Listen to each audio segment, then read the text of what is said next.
সংবাদ শুধু শিরোনামে নয়, ঘটনার ভেতরে থাকে আরও অনেক খবর। কোথাও দেশে জনদুর্ভোগ, কোথাও আন্দোলন, কোথাও উন্নয়নের সম্ভাবনা, আবার কোথাও সম্ভাবনার নতুন দোয়ার। এই মুহূর্তে দেশের সবচেয়ে আলোচিত এবং গুরুত্বপূর্ণ সংবাদগুলো আমরা জানিয়ে দেওয়ার চেষ্টা করি স্টার নিউজ লাইভের মাধ্যমে। স্টার নিউজ লাইভে আপনাদের সকলকে স্বাগত, সঙ্গে আছি সাদিক হাসান ইমন। শুরুতেই বিশ্বকাপের খবর।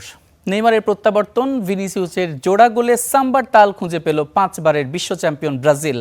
গ্রুপ পর্বে নিজেদের শেষ ম্যাচে ইউরোপের দল স্কটল্যান্ডকে 3-0 গোলে হারিয়েছে সেলেসাও। এই জয়ে সি গ্রুপে শীর্ষে থেকে নকআউট নিশ্চিত করল ব্রাজিল। এই বিষয়ে আরও জানাতে বার্তাকক্ষ থেকে আমাদের সঙ্গে যোগ দিচ্ছেন জ্যেষ্ঠ প্রতিবেদক মাহবুব রিমন। রিমন, আপনাকে স্টার নিউজ লাইভে স্বাগত। যেমনটা বলছিলাম যে সি গ্রুপের শীর্ষে থেকে নকআউট পর্ব নিশ্চিত করল ব্রাজিল। ব্রাজিলের এই 3টা ম্যাচের গ্রুপ পর্বের ম্যাচের খেলাগুলোকে আপনি কিভাবে বিশ্লেষণ করবেন এটা একটু জানাবেন। আর আজকে তো নেইমারের 2 বছর 8 মাস পরে তার প্রত্যাবর্তন, এই বিষয়টি আসলে কিভাবে দেখছেন? আসলে শেষ প্রশ্নটা দিয়ে যদি একটু শুরু করি, প্রায় 32 মাসের বেশি সময় পর ব্রাজিলের টপ স্কোরার অর্থাৎ ব্রাজিলের সবচাইতে বেশি গোলের স্কোরার নেইমার প্রত্যাবর্তন করেছেন। মাঝে নানা হ্যাপেনিং সংকট গিয়েছে, অনেক চড়াই উতরাই পেরিয়েছেন। জানেন যে উরুগুয়ের বিপক্ষে 2023 সালে তার যে এলসি ইঞ্জুরি, সেই এলসি ইঞ্জুরির পরেই কিন্তু একটা টানাপোড়েনের মধ্যে ছিল শেষ পর্যন্ত নেইমার আদৌ জাতীয় দলে আবার ফিরতে পারবেন কিনা। বিশ্বকাপ তো দূরের বাতিঘর, অর্থাৎ 2023-এর কথা বলছি। এরপর নেইমার যেভাবে কামব্যাক করেছে, যদিও তার পেছনের গল্পটা আমরা সবাই ইতোমধ্যে দর্শকরাও জানে। সেই নেইমার যখন 76 মিনিটে ফিরলো, ব্রাজিল তখন কিন্তু অটোমেটিক 3-0 গোলে লিডে ছিল, কিন্তু সেই গোলের উচ্ছ্বাস ছাপিয়ে নেইমারের যে প্রত্যাবর্তন, আমি নিশ্চিত খেলা যেখানে হয়েছে সেই মায়ামি থেকে রিও ডি জেনেইরো আপনি বলতে পারেন, নেইমারের ক্লাব সান্তোসের কথা বলতে পারেন, কিংবা ঢাকার কথা বলতে পারেন, চিৎকার যেন একটা বিন্দুতে মিলে গেছে ব্রাজিলের সমর্থকরা।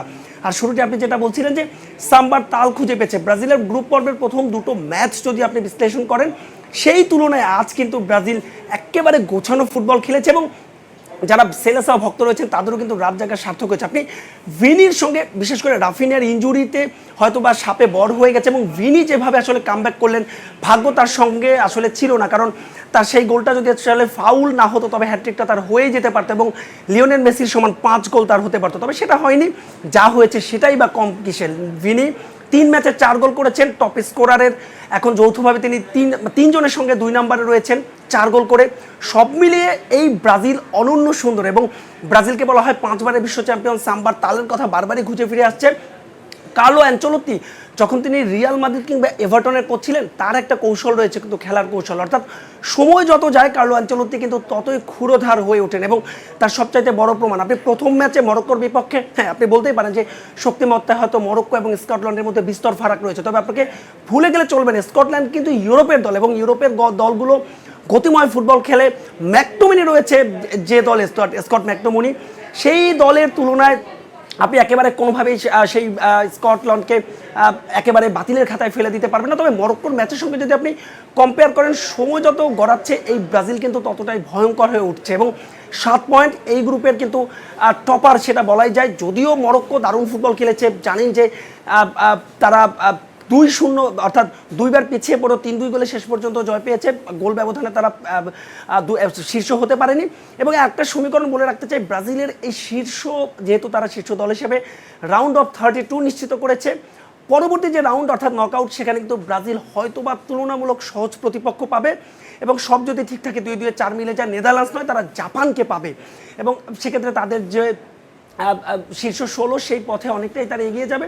তবে আজকের খেলা যদি আপনি বলেন, ব্রাজিলের যে আক্রমণের যে ধার ছিল, প্রথম ম্যাচে কী ভুলটা হয়েছিল মরক্কোর, আঞ্চলিক কিছুটা ডিফেন্সিভ ফুটবল মুডে খেলেছিলেন, কারণ মরক্কো রয়েছে র্যাঙ্কিংয়ের 7 নম্বরে, 6 এবং 7-এর লড়াই। কিন্তু আজ যেহেতু তুলনামূলক সহজ প্রতিপক্ষ পেয়েছে, প্রথম মিনিট থেকে ব্রাজিলের যে আক্রমণের ঝড় এবং নেইমারের ফেরাতে সেটা কিন্তু পূর্ণতা পেল। বাংলাদেশে যারা ব্রাজিলিয়ান ভক্ত রয়েছেন, 24 বছর কিন্তু হয়ে গেছে ব্রাজিল এখন পর্যন্ত তারা বিশ্বকাপের সবশেষ 2002 সালে জিতেছিল। এরপরে এই যে কম্বিনেশন, এই কম্বিনেশনে বলাই যায় যে এই ব্রাজিলকে আসলে এখন আপনি বিশ্বকাপ শুরুর আগে কিন্তু ব্রাজিলকে কেউ ফেভারিটের তালিকায় রাখেনি। ভাবা যায় 5 বারের বিশ্ব চ্যাম্পিয়ন তারা, অথচ এই দলটাকে ফেভারিটের তালিকায় রাখে না ইউরোপের দলগুলো। আমরা যখন জেমিনি, চ্যাট জিপি এইসবের যখন দেখছিলাম যে ব্রাজিল আসলে সেরা 10-এর মধ্যে অনেকে ফেভারিটের তালিকায় রাখে না, তবে ব্রাজিল আসলে দলটাই এমন আহত বাঘ, আমরা জানি যে ভয়ঙ্কর, এবং ব্রাজিল সে ভয়ঙ্কর রূপেই ফিরে এসেছে এবং আজকের ম্যাচের মাধ্যমে বলাই যায় যে রাউন্ড অফ 32-তে অন্য ব্রাজিলকে দেখা যাবে এবং কে জানে হয়তোবা যেই মিশন হেক্সার কথা বলা হচ্ছে, সেই হেক্সা বোধহয় এবার এই স্বপ্নটা পূরণ হতেই পারে, কে জানে। এই ছিল আপাতত ব্রাজিল ম্যাচের বিশ্লেষণ। ব্রাজিলের সমর্থকরা নিশ্চয়ই অনেক দূরে দৃষ্টি রাখছেন। মাহবুব রিমন, আপনাকে অসংখ্য ধন্যবাদ। বিশ্বকাপের খবরাখবর জানাচ্ছিলেন সহকর্মী মাহবুব রিমন। মেহেরপুর সীমান্তে নারীসহ দর্শক এইচএসসি এবং সমমানের পরীক্ষা নিয়ে বরিশাল বোর্ডের কেন্দ্রীয় সচিবদের সঙ্গে মতবিনিময় সভায় বক্তব্য রাখছেন শিক্ষামন্ত্রী। আমরা সরাসরি চলে যাচ্ছি সেখানে। আজকেও আপনাদের একটি মামলা হাইকোর্টে উঠছে। আপনাদের স্কুলগুলোতে প্রধান শিক্ষক কি পরিমাণ আছে? এটা মাইক্রোফোনটা ওখানে দেওয়া হবে। কি পরিমাণ প্রধান শিক্ষক আছে আপনাদের স্কুলগুলোতে? 50% না আরো কম? আরো কম। শুনলেন তো? মানে 50%-এর কম প্রধান শিক্ষক। আপনার কয়টা স্কুলে 100% শিক্ষক আছে? নাই। কতজন থাকার কথা? না, একটি স্কুলে কয়জন শিক্ষক থাকার কথা? একটি স্কুলে 5 জন শিক্ষক নাই। মিনিমাম কয়জন আছে একটা স্কুলে? 2 জন আছে। শুনেন কিন্তু, প্লিজ লিসেন টু দ্যাট। 2 জন আছে। 2 জনের মধ্যে 2 জন মহিলা হইলে একজন আবার ম্যাটারনিটি লিভে আছে নাকি?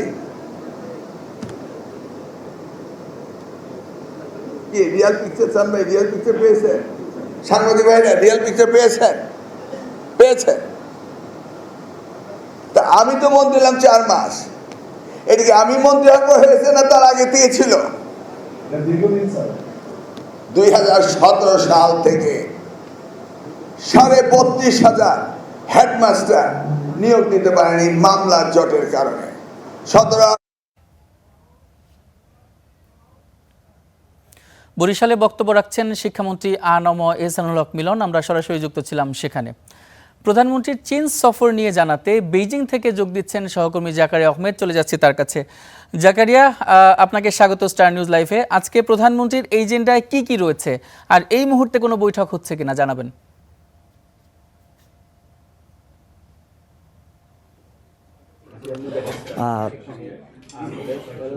ধন্যবাদ আপনাকে। আমরা এই মুহূর্তে রয়েছি বেইজিংয়ের, মানে বলা যায় যে চীনের যে ক্ষমতা প্রাণকেন্দ্র বেইজিংয়ে বাংলাদেশের প্রধানমন্ত্রী তারেক রহমানের চীন সফরের তৃতীয় দিন আজ, এবং তার যে রাষ্ট্রীয় কর্মসূচি, রাষ্ট্রীয় আনুষ্ঠানিকতা কর্মসূচি, সেগুলো আজ সকাল থেকেই শুরু হয়েছে। আমরা যে হোটেলটিতে রয়েছি দিয়াও ইতোই, এই হোটেলেই আজ সকালে তিনি বিডা অর্থাৎ বাংলাদেশ বিনিয়োগ উন্নয়ন কর্তৃপক্ষের উদ্যোগে একটি বিনিয়োগ ফোরামের সভায় যোগ দিয়েছিলেন কিছুক্ষণ আগে বাংলাদেশ সময় 8:30টার দিকে। এবং তখন এই সম্মেলনে তিনি যে বক্তব্য দিয়েছেন সেটি একেবারেই স্পষ্ট বার্তা বাংলাদেশের পক্ষ থেকে। তিনি বলেছেন যে বাংলাদেশ ব্যবসার জন্য বা ব্যবসা প্রসারের জন্য উন্মুক্ত রয়েছে, এবং চীনের প্রতি তিনি আহ্বান জানিয়েছেন যে বাংলাদেশ যে কোনো ধরনের সহযোগিতা করতে প্রস্তুত রয়েছে, এবং বাংলাদেশের বিনিয়োগ বান্ধব সরকার, বাংলাদেশ যে প্রস্তাবিত বাজেট দেওয়া হয়েছে সেখানেও বিনিয়োগ এবং ব্যবসা বান্ধব পরিবেশ তৈরির অঙ্গীকার বা প্রতিশ্রুতি দেওয়া হয়েছে। বাংলাদেশের সঙ্গে চীনের সেই দ্বিপাক্ষিক সম্পর্ক, বন্ধুত্বপূর্ণ সহযোগিতা কিংবা উন্নয়ন সহযোগিতাকে টেকসই করার বা টেকসই পর্যায়ে উন্নীত করার আহ্বান তিনি জানিয়েছেন, এবং বাংলাদেশে বিনিয়োগ করার জন্য চায়নার ব্যবসায়ী এবং শিল্প গোষ্ঠীকে তিনি আহ্বান জানিয়েছেন। পাশাপাশি তিনি জানিয়েছেন যে খুব শিগগিরই বেইজিংয়ে একটি বিনিয়োগ কার্যালয় প্রতিষ্ঠা করা হবে, খোলা হবে, সেরকম বার্তা তিনি দিয়েছেন। এবং এই সবিস্তারে সব কিছু নিয়ে আজকে কিছুক্ষণের মধ্যেই এই ডিআইটিই হোটেলের সম্মেলন কক্ষে সংবাদ সম্মেলনের আয়োজন করা হয়েছে। কিছুক্ষণের মধ্যেই এখানে সংবাদ সম্মেলন করা হবে, এবং প্রধানমন্ত্রীর এই সফর কতখানি গুরুত্বপূর্ণ সেটি নিশ্চয়ই এখন সেটি আর বলার অপেক্ষা রাখে না। অর্থাৎ তার এই সফর ঘিরে শুধুমাত্র বাংলাদেশ নয়, বরং এই দক্ষিণ এশিয়ার মানুষ তো বটেই, বরং নেতৃবৃন্দের একটি আগ্রহ রয়েছে। বিশেষ করে বাংলাদেশের মানুষ প্রত্যাশা করছে, তাকিয়ে আছে এই বেইজিংয়ে প্রধানমন্ত্রীর প্রতিটি মুহূর্ত, প্রতিটি কর্মর্দন এবং প্রতিটি বৈঠক ঘিরে। বাংলাদেশের মানুষ প্রত্যাশা করে এই সফর একটি সফল সফরে পরিগণিত হবে, এবং বাংলাদেশের সঙ্গে চীনের যে দ্বিপাক্ষিক সম্পর্ক, বন্ধুত্বপূর্ণ সম্পর্ক, উন্নয়ন সহযোগিতার যে সম্পর্ক, সেটি আরও উন্নীত হবে এবং আরও সুদৃঢ় ভিত্তি পাবে প্রধানমন্ত্রী তারেক রহমানের হাত ধরে। আজ বিকেলে প্রধানমন্ত্রী তারেক রহমান তিনি যাবেন চায়না গ্রেট হলে, সেখানে চীনের প্রধানমন্ত্রী লি কোয়াংয়ের সঙ্গে তার সাক্ষাৎ করার কথা রয়েছে, সাক্ষাৎ করবেন, তাকে অভ্যর্থনা জানাবেন চীনের প্রধানমন্ত্রী লি কোয়াং। তার আমন্ত্রণে 4 দিনের এই চীন সফরে এসেছেন প্রধানমন্ত্রী তারেক রহমান। তার সঙ্গে একান্তে বৈঠক করবেন এবং তার সম্মানে দেওয়া ভোজে প্রধানমন্ত্রী তারেক রহমান অংশ নেবেন। আজকে এই তার কর্মসূচি, এর মাঝে তিনি বেশ কয়েকটি কলোনে অংশ নিচ্ছেন, তার তিনি যেখানে আছেন রাষ্ট্রীয় অতিথি ভবনে। আমরা একটু কথা বলতে চাই এই সফর ঘিরে যে ব্যবসায়ীরা রয়েছেন, যে আজকে বিনিয়োগ সভায়ও তিনি যোগ দিয়েছিলেন, অর্থাৎ তার এই সফর ব্যবসা বাণিজ্যের ক্ষেত্রে কতখানি প্রসার কিংবা কতখানি উন্নয়নের দিকে নিয়ে যাবে, এইটি জানার জন্য আমরা একটু Bangladesh China chamber of commerce and ইন্ডাস্ট্রির ডিরেক্টর জিন্নাতুল, তার সঙ্গে একটু জানতে চাই, একটু কথা বলতে চাই আপনার সঙ্গে, যে এই প্রধানমন্ত্রীর এই সফর আপনাদের কাছে কতখানি আশার, কতখানি মানে কি বলবো, যে একটু সম্ভাবনার দুয়ার খুলে দিচ্ছে বলে মনে করেন? আপনি নিশ্চয়ই জানেন যে আমাদের প্রধানমন্ত্রী জনাব তারেক রহমান অত্যন্ত পরিশ্রমী একজন মানুষ, এবং আমরা জানি চায়না পৃথিবীর বুকে ক্রমবর্ধমান অর্থনীতির একটি শক্তি হয়ে আবির্ভাব ঘটছে, এবং চায়না যে technology, infrastructure, artificial intelligence, electric vehicles এসব নিয়ে যে ক্রমবর্ধমান তাদের উন্নয়ন, সেসব উন্নয়ন যদি বাংলাদেশে আমাদের বিনিয়োগের মাধ্যমে বাংলাদেশের জনসংখ্যাকে জনশক্তিকে রূপান্তরিত করা সম্ভব হয়, সেটার প্রচেষ্টায় আমাদের প্রধানমন্ত্রী কিন্তু কাজ করে যাচ্ছেন নিরলসভাবে। আমরা জানি যে চায়নার বিনিয়োগ, আমরা শুনেছি এর আগেও অনেক বিনিয়োগের সম্ভাবনা, কিন্তু সেই সম্ভাবনাকে কাজে পরিণত করার জন্য যে প্রচেষ্টা আমাদের প্রধানমন্ত্রী এখন নিয়েছেন, সেই প্রচেষ্টাগুলো আমরা সম্ভাবনা দেখছি, খুব দ্রুত আমরা এগুলোর ফলাফল পাবো বলে আশা করি। অনেক ধন্যবাদ। আমরা শুনছিলাম একজন ব্যবসায়ীর যে প্রত্যাশা, সেটি নিশ্চিতভাবেই বাংলাদেশের প্রধানমন্ত্রীর এই সফর শুধু ব্যবসা বাণিজ্য নয়, অর্থাৎ তার এই সফর শুধুমাত্র কূটনৈতিক যে পদধ্বনি সেটি নয়, বরং এই সফরের মধ্য দিয়ে বাংলাদেশের মানুষের প্রত্যাশা বা ভবিষ্যৎ স্বপ্ন এবং উন্নয়নের যে প্রতিশ্রুতি রয়েছে সেগুলো একটি বাস্তব ভিত্তি পাবে, এমন প্রত্যাশায় তাকিয়ে আছে বাংলাদেশের মানুষ। এবং আজকে লি কোয়াংয়ের সঙ্গে যে তার সাক্ষাৎ রয়েছে, সেখানে দ্বিপাক্ষিক বেশ কয়েকটি চুক্তি স্বাক্ষর হওয়ার সম্ভাবনা রয়েছে, এবং বাংলাদেশের সঙ্গে শুধুমাত্র বিনিয়োগ সহায়তা নয়, বরং যেসব উন্নয়ন প্রকল্পগুলো চলমান রয়েছে বাংলাদেশে চীনের তরফ থেকে তারা যে সহযোগিতা করছেন, সেই বিষয়গুলো অগ্রগতি নিয়েও আলোচনা হবে। পাশাপাশি পদ্মা ব্যারেজ এবং তিস্তা ব্যারেজ প্রকল্প নিয়েও আলোচনা হবে এই সফরে।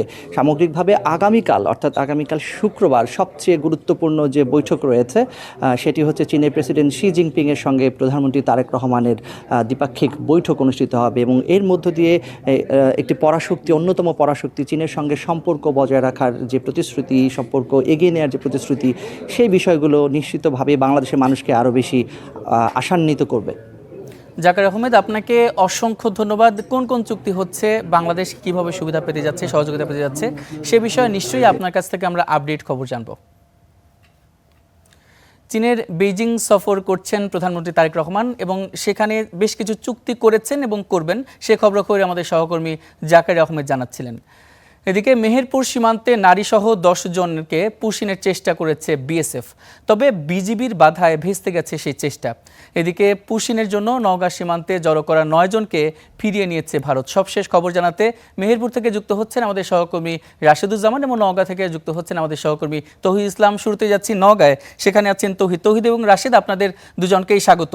প্রথমে একটু তৌহিদের কাছে জানতে চাই যে 9 জনকে যে পুশিনের চেষ্টা করা হয়েছিল, তারা এখন কোথায় আছেন, আর নওগাঁর আসলে সবশেষ এই বিজিবির অবস্থান কেমন দেখছেন, জানাবেন।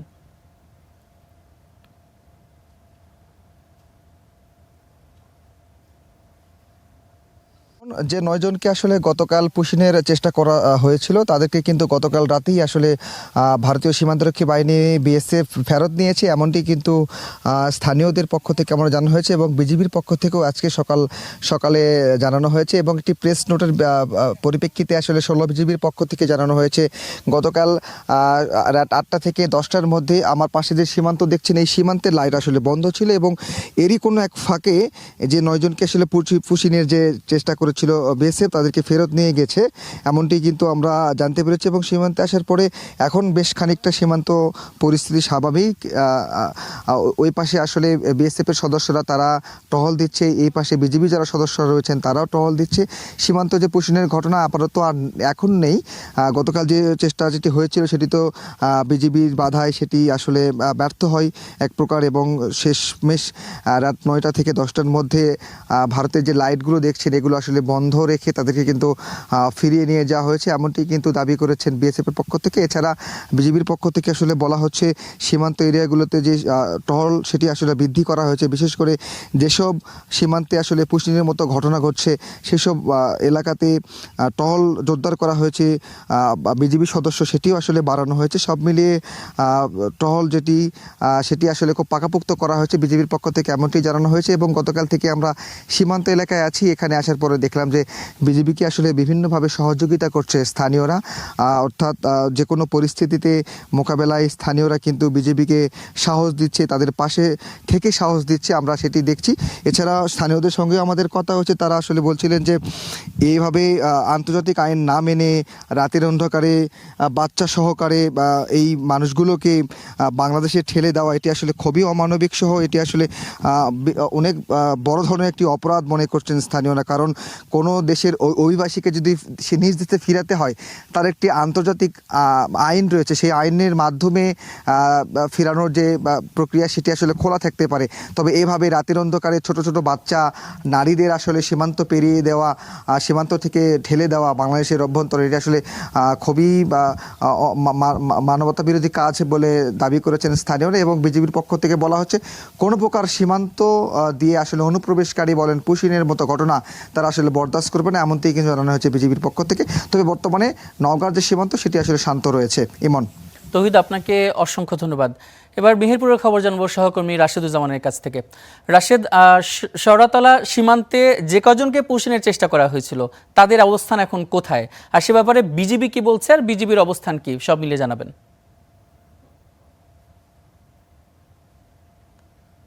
ইমন, গত কয়েকদিন ধরে যে সীমান্তে যে অস্থিরতা, সেই অস্থিরতা কিন্তু বাড়ছে। আমরা দেখেছি যে এর আগে তেঁতুলবাড়িয়া সীমান্ত দিয়ে 7 জনকে, তারপর খালপাড়া সীমান্ত দিয়ে 4 জন, আর আজকে এই যে সীমান্তের যে সীমান্ত সেই সীমান্ত দিয়েই 10 জনকে পুশিং করেছে বিএসএফ। এবং সেটি রাতের আধারে লাইট নিভিয়ে তারা এই গেট রয়েছে, পিছনের যে ঝোপঝাড় রয়েছে, অর্থাৎ বড় ফসল রয়েছে, লম্বা ফসল, পাট ক্ষেত রয়েছে, বাঁশঝাড় রয়েছে, কলা বাগান রয়েছে, এর পিছনে তাদের একটি গেট রয়েছে। এই গেট দিয়েই এই 10 জনকে পার করেছে বলে স্থানীয়রা আমাদেরকে জানিয়েছেন। এবং এই 10 জনের যে অবস্থান এখন কোথায় এখনো স্পষ্ট করে বিজিবির পক্ষ থেকে আমাদের ধারণা দিতে পারেনি। তবে স্থানীয়রা যেটি বলছেন যে সকালবেলায় তাদেরকে পাওয়ার পরই 8:30-8টার দিকে তাদেরকে শূন্য রেখা পার করে পাট ক্ষেতের ওপারে স্থানীয় একজনের সহায়তায় বিএসএফ এর হাতে তুলে দেওয়া হয়েছে, এমনটি তারা দাবি করছেন। কিন্তু তারা এখন কাঁটাতারের এপারে আছে না ওপারে আছে সেটি স্পষ্ট আকারে বা তা নিশ্চিত করে বিজিবি এখন পর্যন্ত আমাদের জানাতে পারেনি। অন্যদিকে আমরা 7 জনের খবর পেয়েছি, কিন্তু বাকি 3 জনের ভাগ্যে কি হচ্ছে, তারা কি শূন্য রেখা পার করে বাংলাদেশের ভিতরে প্রবেশ করেছে না ভারতের ভিতরে প্রবেশ করেছে সেটিও এখন পর্যন্ত নিশ্চিত করা যায়নি। এখন ধারণা করা যাচ্ছে যে 7 জন ভারতীয় সীমান্তের মধ্যে অবস্থান করছে, তবে এই ঝোপঝাড় পাটক্ষেতের মধ্যে তাদের অবস্থান দেখা আমাদের পক্ষে সম্ভব হচ্ছে না। অন্যদিকে বিজিবির কর্মকর্তাদের সাথে আমাদের কথা হয়েছে, তারা যেমনটি বলছিলেন যে বিজিবি মহাপরিচালক পর্যায়ে কিন্তু এটির তীব্র প্রতিবাদ জানানো হয়েছিল এবং বলা হয়েছিল যে কোনো অবৈধ অনুপ্রবেশ, অর্থাৎ বাংলাদেশ যে রাষ্ট্রীয় আন্তর্জাতিক যে আইন রয়েছে এই আইন উপেক্ষা করে রাতের আধারে যে পার করে দেওয়া এটা অবৈধ অনুপ্রবেশ এবং এটি কখনো বিজিবির পক্ষ থেকে মেনে নেওয়া হবে না। আমরা দেখেছি যে বিজিবি স্থানীয়দের একটি সহায়তা পাচ্ছেন, স্থানীয়রা কিন্তু তাদেরকে সাহস দিচ্ছেন এবং সেই সাহসের মধ্য দিয়েই বিজিবি এবং যে স্থানীয়রা রয়েছেন তারা কিন্তু একযোগে সীমান্ত পাহারা দিচ্ছেন। এবং আমরা দেখেছি যে এই যে 7 জনকে বা 10 জনকে ওপারে ঠেলে দেওয়া হচ্ছে সেটিও কিন্তু এখানকার যারা স্থানীয় লোকজন রয়েছে সেই স্থানীয় লোকজনের সহায়তায় তাদেরকে পার করে দেওয়া হচ্ছে। কিন্তু স্থানীয়রা যেটি বলছেন এবং বিজেপি সদস্যরা যেটি বলছেন যে প্রচন্ড গরম, এবং এই প্রচন্ড গরমের মধ্যে এই এদের মধ্যে নারী রয়েছে, শিশু রয়েছে এবং যারা সাধারণ মানুষ রয়েছে তাদেরকে এই পাট ক্ষেতের মধ্যে ঠেলে দেওয়া একটি অমানবিক কাজ এবং এটি একটি মানবতা বিরোধী কাজ বলে তারা অভিহিত করছেন। তারা বলছেন যে বিএসএফ এর এই ধরনের পুশিন অবশ্যই বন্ধ হওয়া দরকার এবং এই পুশিন বন্ধে যে ভূমিকা রাখা দরকার স্থানীয় মানুষ বিজেপি সহায়তায় সেটি করবেন এমনটি তারা জানিয়েছেন। তো এই ছিল এখানকার সীমান্তের সর্বশেষ পরিস্থিতি। রাশেদ, আপনাকে অসংখ্য ধন্যবাদ। মেহেরপুর এবং নওগাঁ থেকে যুক্ত হয়ে আমাদের সহকর্মীরা সীমান্তে পুশিন বিষয়ক খবরাখবর জানাচ্ছিলেন। দর্শক, ভেনেজুয়েলায় পরপর দুটি শক্তিশালী ভূমিকম্প অনুভূত হয়েছে, এতে বহু হতাহতের আশঙ্কা করা হচ্ছে। এ নিয়ে আরও খবরাখবর জানাতে বার্তা কক্ষ থেকে যুক্ত হচ্ছেন আমাদের সহকর্মী নূর মোহাম্মদ। চলে যাচ্ছি তার কাছে।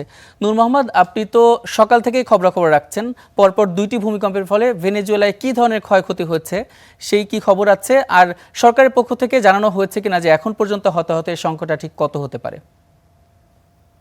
ধন্যবাদ ইমন। আপনি যেমনটি বলছিলেন যে ভেনেজুয়েলার যে ভয়াবহ একটি পরপর দুটি ভূমিকম্প আঘাত এনেছে এবং সেগুলোর মাত্রা ছিল প্রথমটি 7.2 এবং পরেরটি ঠিক 1 মিনিটের মাথায় সেটি আঘাত হানে 7.5 মাত্রার ভূমিকম্পটি। এরই মধ্যে যে ভারপ্রাপ্ত রাষ্ট্রপতি বা প্রেসিডেন্ট যিনি রয়েছেন ডেলসি রদ্রিগেজ, তিনি জানিয়েছেন যে এরই মধ্যে তারা 32 জন নিহত হয়েছে, এই তথ্য তিনি নিশ্চিত করেছেন। একই সঙ্গে 700 মানুষ আহত হয়েছে, এটিও তিনি বলেছেন। একই সঙ্গে প্রেসিডেন্ট গোটা দেশেই জরুরি অবস্থা জারি করেছেন এবং সেনাবাহিনী মোতায়েন করেছেন এই উদ্ধার কার্যক্রম পরিচালনার জন্য। ঠিক কত সংখ্যক ভবন কিংবা যে স্থাপনা ক্ষতিগ্রস্ত হয়েছে সেটি আসলে এখনও পর্যন্ত নিরূপণ করা হয়নি বা সে সম্পর্কে বিস্তারিত তেমন কিছুই জানানো হয়নি। তবে ধারণা করা হচ্ছে যে যেই মাত্রার ভূমিকম্পটি আঘাত এনেছে পরপর দুটি ভূমিকম্প, সেই ক্ষেত্রে বড় ধরনের ক্ষয়ক্ষতি হয়েছে এবং আমরা ভিডিও ফুটেজে এমন দৃশ্য দেখেছি যে একেবারেই অনেক ভবন একেবারে মাটির সঙ্গে মিশে গেছে।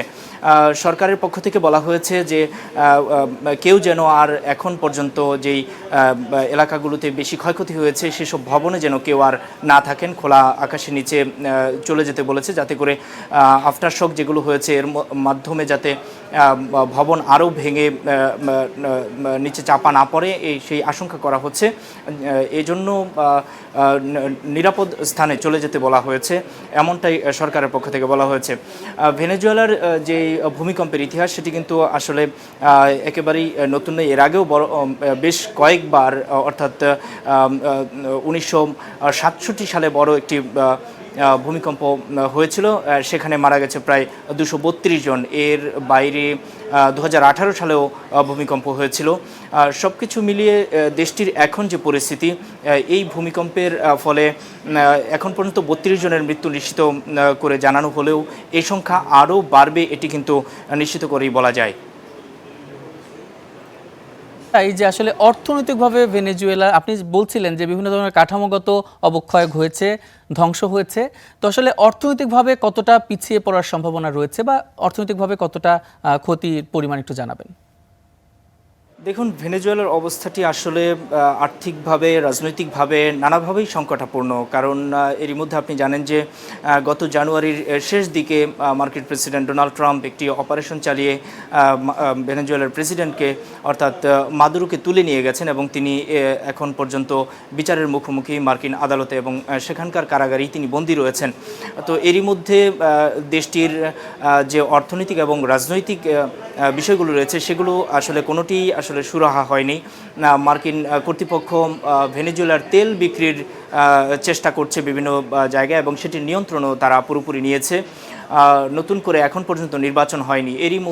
এরই মধ্যে দেশটিতে আসলে বিক্ষোভ চলছে, বিভিন্ন সময় বিক্ষোভ করছেন সাধারণ মানুষ নির্বাচনের দাবিতে, কেউ কেউ মাদুরোর মুক্তির দাবিতেও আন্দোলন করছেন। এইরকম একটি পরিস্থিতিতে আসলে এই যে ভূমিকম্প সেটি পরপর দুটি ভূমিকম্প আঘাত এনেছে এবং সেখানে যে পরিমাণ ক্ষয়ক্ষতি হয়েছে এটি এই রাষ্ট্রের জন্য আসলে উদ্ধার তৎপরতা চালানো বেশ কঠিনই হবে, কারণ দেশটির আর্থিক অবস্থা ভঙ্গুর, এটি স্বাভাবিকভাবেই বলা যায়। নেতৃত্বেরও যথেষ্ট যে সংকট সেটি রয়েছে। ফলশ্রুতিতে এখন পর্যন্ত বিভিন্ন দেশ এবং সংস্থা থেকে সাহায্য আসতে শুরু করেছে।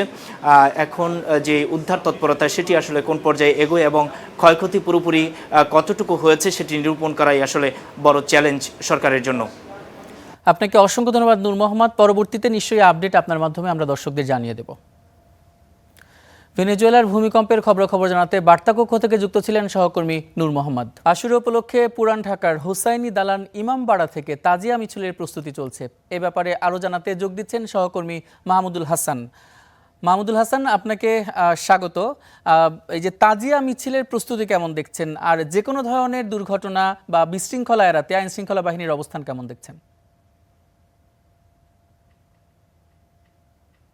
আপনাকে ধন্যবাদ জানাচ্ছি। শোকাবহ যে মহরম, সেই মহরমের ভাব গাম্ভীর্য বজায় রেখে কিন্তু রাজধানীর হোসনি দালানের যে ইমামবাড়া রয়েছে সেখানে শেষ মুহূর্তের আনুষ্ঠানিকতা চলছে। রাত পেরোলেই কাল সেই কারবালার প্রান্তরের যে ঘটনাটি ঘটেছিল 1400 বছর আগে সেটির পালন করবে ধর্মপ্রাণ মুসলমানরা, এবং এই উপলক্ষে যে প্রস্তুতি সেটি আমরা দেখতে পাচ্ছি। তাজিয়া মিছিল, খণ্ড খণ্ড মিছিল, সেটি এখান থেকে পুরান ঢাকার এই জায়গাটি থেকে বিভিন্ন জায়গায় প্রদক্ষিণ করছে। মরুর উত্তপ্ত বালুকাময় যে সত্য ন্যায়ের পক্ষে দাঁড়িয়ে ইসলামের জন্য যে অবিস্মরণীয় ত্যাগ করেছিলেন ইসলামের নবী, প্রিয় নবী হজরত মোহাম্মদ সাল্লাল্লাহু আলাইহি সাল্লামের দৌহিত্র ইমাম হোসেন রাদিয়াল্লাহু তাআলা আনহু এবং তার সঙ্গীরা, সেটি শ্রদ্ধা ভরে স্মরণ করছেন মানুষ, এবং ক্ষমতার কাছে মাথা নত না করে সত্যের পক্ষে অবিচল থাকার যে শিক্ষা কারবালা মানবজাতিকে দিয়েছে, সেই শিক্ষাকে মনে প্রাণে ধারণ করে ধর্মপ্রাণ মুসলমানরা তারা কিন্তু শুধুমাত্র এই যে হোসনি দালানের যে ইমামবাড়া এখানে নয়, রাজধানীতে যে অন্য ইমামবাড়াগুলো রয়েছে সেখানে মানুষ আসছেন, এবং আমরা দেখতে পাচ্ছি প্রতীকী একটি মাজার এখানে রয়েছে। 400 বছরেরও বেশি পুরনো হোসনি দালানের এই ইমামবাড়া, এই প্রতীকী যে মাজারটি রয়েছে সেটিকে কেন্দ্র করে ভক্তরা দোয়া করছেন, মানত করছেন, এবং বিশ্বনবী হজরত মোহাম্মদ সাল্লাল্লাহু আলাইহি সাল্লামের দৌহিত্রের যে মহান ত্যাগ, ক্ষমতার কাছে মাথা নত না করা এবং ইসলামের পতাকাকে উড্ডীন রাখার জন্য যে অনুপ্রেরণা তিনি দিয়ে গেছেন 1400 বছর আগে, সেই প্রেরণাকে ধারণ করে মানুষ কিন্তু এখানে আসছেন। যেটি বলছিলেন আয়োজন সম্পর্কে, কালকে মূল আনুষ্ঠানিকতা এবং কালকেই সেই দিবসটি পালন করা হবে। সেজন্য কিন্তু এই যে মিছিলগুলো হবে সেগুলো কিন্তু মোটামুটি প্রস্তুত আমরা দেখতে পাচ্ছি। বিভিন্ন ধরনের আরসিয়াপাত, শোকের মাতম এবং বিভিন্ন ধর্মীয় কর্মসূচি পালন করা হচ্ছে। এবং নিরাপত্তার যে বিষয়টি বলছিলেন, আমরা আইন শৃঙ্খলা বাহিনীর সদস্যদের সাথে কথা বলেছিলাম, তারা কিন্তু বলছেন যে নিশ্ছিদ্র নিরাপত্তার মধ্য দিয়ে যাতে এই আয়োজনটি সুষ্ঠুভাবে সম্পন্ন হয় সেই আয়োজন তারা করবেন। এবং আমরা প্রতি বছরই দেখি অসংখ্য ধর্মপ্রাণ মুসলমান তারা এই আয়োজনে অংশ নেন। শুধুমাত্র রাজধানী ঢাকা শহর নয়, ঢাকাসহ বিভিন্ন এলাকা থেকে শুধু যে মুসলমান তা না, আমরা অন্য হিন্দু ধর্মাবলম্বী সহ অনেক ধর্মের মানুষ যারা তারাও কিন্তু এই আয়োজনে সামিল হন, এবং তারই একটি অংশ কিন্তু আমরা দেখতে পাচ্ছি। মানুষ শ্রদ্ধার সঙ্গে স্মরণ করছে বিশ্বনবীর দৌহিত্র ইমাম হোসেন রাদিয়াল্লাহু তাআলা আনহুর যে ত্যাগ, সেই ত্যাগকে তারা স্মরণ করছেন, এবং এই চোখের জলে তারা যে শোকের মাতম তারা করছেন।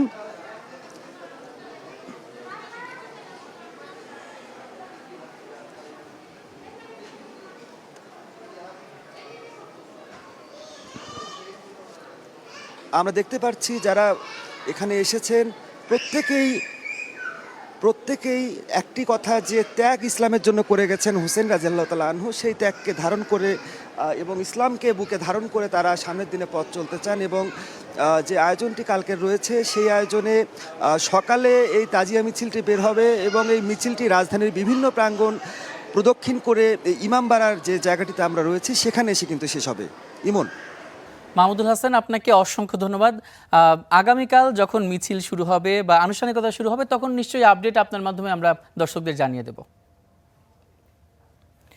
টেকনাফে নামার বাজার এলাকায় অভিযান চালাচ্ছে নৌ পুলিশ, বিজিবি ও মৎস্য অধিদপ্তর। এই মুহূর্তে সেখানে আছেন সহকর্মী শহীদুল্লাহ, সরাসরি চলে যাচ্ছি তার কাছে। শহীদুল্লাহ, টেকনাফে অভিযান কতটা তৎপরতার সাথে চালানো হচ্ছে? এখন পর্যন্ত মাছ ধরার অবৈধ কোনো সরঞ্জাম জব্দ করা হয়েছে কিনা?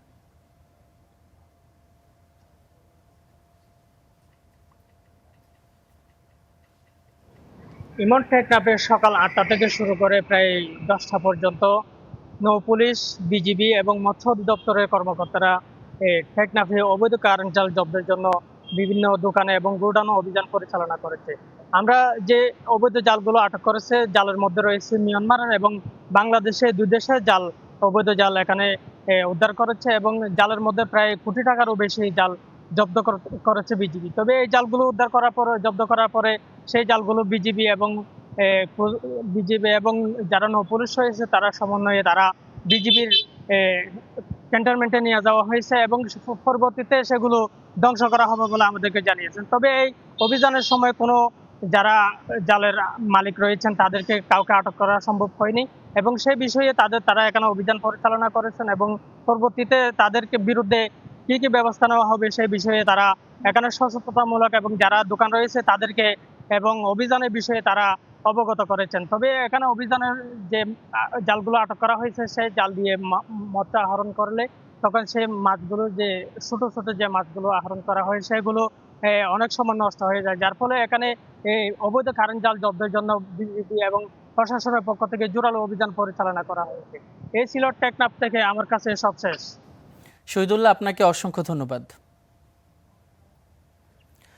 বগুড়ার রহবলে দিগন্ত ইউনিয়নের নাম পরিবর্তনে গণশুনানির আয়োজন করা হয়েছে। এ নিয়ে জানাতে শুনানিস্থল থেকে যুক্ত হচ্ছেন সহকর্মী জজিব হোসেন প্রতীক। চলে যাচ্ছে তার কাছে। প্রতীক, আপনার কাছ থেকে জানতে চাই, শুনানি শুরু হয়েছে কিনা, আর প্রধানমন্ত্রীর নির্দেশে ইতিহাস ঐতিহ্যকে প্রাধান্য দিয়ে নতুন কি কি নাম প্রস্তাব করা হয়েছে?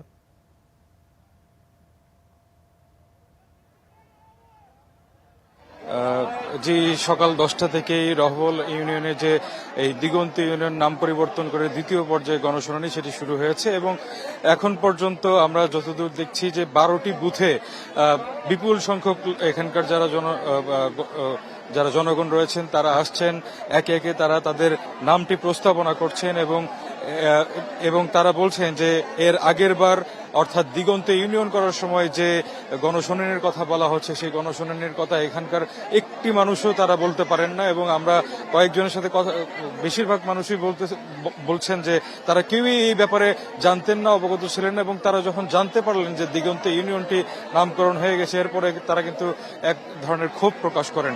এবং আপনি জানেন যে গেল 20 তারিখে প্রধানমন্ত্রী তারেক রহমানের নির্দেশে বগুড়া জেলা প্রশাসক বরাবর একটি চিঠি পাঠানো হয় যে এই বিতর্কিত যে 3টি নাম, মীরবাড়ি ইউনিয়ন পরিষদ, সীমান্ত এবং দিগন্ত, এই 3টি নাম পরিবর্তন করে নতুন 3টি নামকে প্রাধান্য দিয়ে, অর্থাৎ সেই এলাকার স্থানীয় যে ইতিহাস ঐতিহ্য এবং সর্বজন গ্রাহ্য যেই বিষয়গুলো রয়েছে সেগুলোকে বিবেচনায় রেখে যাতে এই নামটি প্রস্তাবনা করা হয় সেই ব্যাপারেই কিন্তু গেল 23 তারিখে আবারও একটি গণশুনানি করা হয়েছিল এবং এই গণশুনানির পরে এই যে আজকের যে রহবল ইউনিয়নের যে গণশুনানি চলছে, ঠিক আগের দিনে দিগন্ত ইউনিয়নের নাম পরিবর্তনের জন্য ভরিয়া উচ্চ বিদ্যালয়ে একটি গণশুনানি করা হয় এবং এই গণশুনানির পরে এখানকার যারা বাসিন্দারা রয়েছেন, জনগণ রয়েছেন, তারা একটি দাবি করেছিলেন যে ওইখানে এত মানুষ, এখানকার মানুষ তারা ওই ভরিয়াতে যেতে পারবেন না, যে কারণে উপজেলা প্রশাসন বরাবর তারা একটি অভিযোগপত্র দায়ের করেন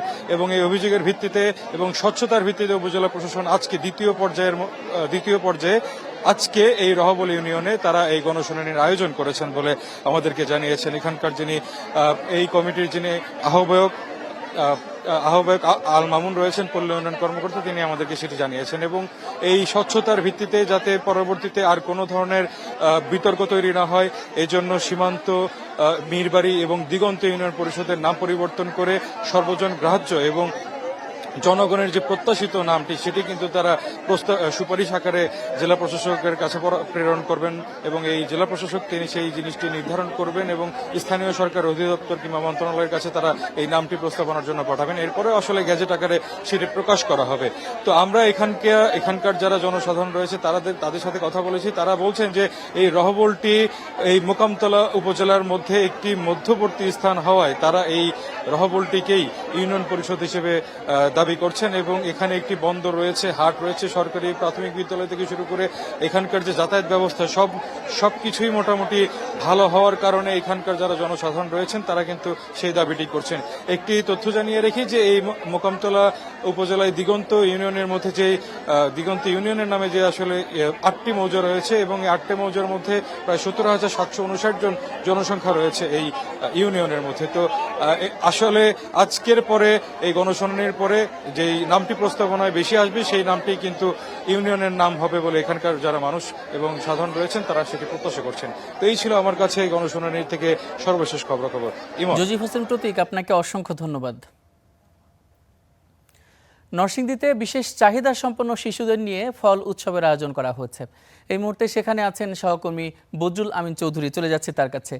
বদরুল, বিশেষ চাহিদা সম্পন্ন শিশুদের নিয়ে ফল উৎসব, এটি সন্দেহাতীতভাবে একটি দারুণ উদ্যোগ। জানতে চাই কি কি কর্মসূচি আজকে সারাদিন ছিল এবং তারা কতটা উপভোগ করছেন। ইমন, আপনি যেমনটি বলছেন, আমি কিন্তু এই মুহূর্তে দাঁড়িয়ে আছি নরসিংদী জেলা প্রশাসন বুদ্ধি প্রতিবন্ধী ও অটিস্টিক স্কুলে। এখানে আজকে কিন্তু মধু মাস উপলক্ষে এই যে যারা বিশেষ চাহিদা সম্পন্ন শিশু রয়েছেন তাদেরকে তাদের শিক্ষাকে আরও প্রসারিত করার জন্য কিন্তু এই ফল উৎসবের আয়োজন করা হয়েছে। আমি আপনাদেরকে একটু দেখাতে চাই, এখানে কিন্তু আপনারা লক্ষ্য করবেন বিভিন্ন ধরনের দেশি ও বিদেশি যেই ফল রয়েছে সেগুলো কিন্তু এখানে আনা হয়েছে, কেননা এই ধরনের বিশেষ চাহিদা সম্পন্ন শিশুদের শিক্ষাকে এবং তাদের জীবনযাত্রাকে আরও সহজ করতে এবং আমাদের পরিবেশের সাথে মানানসই করতে কিন্তু এই ফলগুলোর সাথে তাদের পরিচয় হওয়া একেবারেই উপযোগী, যার কারণে তারা কর্তৃপক্ষ এখানে রেখেছেন এই ধরনের উদ্যোগ। তবে আজকে কিন্তু জেলা প্রশাসক ইসরাত জাহান কেয়া এখানে উপস্থিত আছেন এবং তিনি কিন্তু এখানে এসে শিক্ষার্থী যারা রয়েছেন তাদের সাথে কথা বলছেন এবং তাদের কাছে এই মধু মাসের ফল নিয়ে এসেছেন। আমরা এখন চেষ্টা করব ওনার সাথে একটু কথা বলার, যে আজকের যেই আয়োজনে ওনারা এসে ওনাদের যে অনুভূতি সেটি ব্যক্ত করবেন এবং এই প্রতিবন্ধী শিশু বা যারা বিশেষ চাহিদা সম্পন্ন শিশু রয়েছে তাদের জন্য তিনি ফল নিয়ে এসেছেন এই উৎসব সম্পর্কে তিনি কিছু বলবেন এখন এই বিষয়ে। ধন্যবাদ। আজকে আসলে আমাদের এই স্কুলটাতে এখানে যে বাচ্চারা আছে তাদেরকে আসলে উৎসাহ দেওয়া এবং সবচেয়ে বড় বিষয় হচ্ছে যে এই যারা এই স্কুলে যারা আছে এই বাচ্চারা ওরা কিন্তু আসলে মেধাবী। তাদের যে মেধা সেটিকে আমাদের কিন্তু বিকাশের জন্য তাদের যেই জায়গাগুলো সমস্যা আছে তাদেরকে সেইভাবে সবার সাথে মিশে তারা সামাজিকীকরণ যেটা একসাথে তাদের বাদ দিয়ে তো আসলে কিছু হবে না। তো সেই জায়গায় আমরা তাদেরকে একসাথে করে নিয়ে তাদেরকে উৎসাহ দেওয়া এবং তাদের যে মানসিকতা সেই মানসিকতার সাথে অ্যাডাপ্ট করে তাদেরকে ভালো কিছু করার জন্য আমরা কাজ করছি। আর যেটি হচ্ছে যে এই স্কুলটা যাতে একটু বড় পরিসরে হয়, যেখানে হয় এটি আসলে একটু স্পেস দরকার, তো আমরা সেটি নিয়ে কাজ করছি। একটি জায়গা এখানে আছে, সেখানে ভবন নির্মাণ বা যে বিষয়গুলো আছে আজকে আমরা সেগুলো দেখে যাব এবং আমরা চাচ্ছি যে এটি খুব দ্রুততম সময়ে বিদ্যালয়টি একটি ভালো পরিসরে স্থানান্তর যাতে হতে পারে সেই বিষয়ে আমরা চেষ্টা করবো ইনশাআল্লাহ। ধন্যবাদ। জেলা প্রশাসক আমাদেরকে জানিয়েছেন কিন্তু এই মুহূর্তে এই যে ফল উৎসব তিনি কিন্তু এখানে যারা বিশেষ চাহিদা সম্পন্ন শিশু রয়েছে তাদের মাঝে কিন্তু ফল বিতরণ করছেন এই মধুমাস উপলক্ষে, কেননা তারা কিন্তু সমাজেরই একটা অংশ এবং তারা যেন নিজেদেরকে কখনোই অবহেলিত বা একটি বোঝা হিসেবে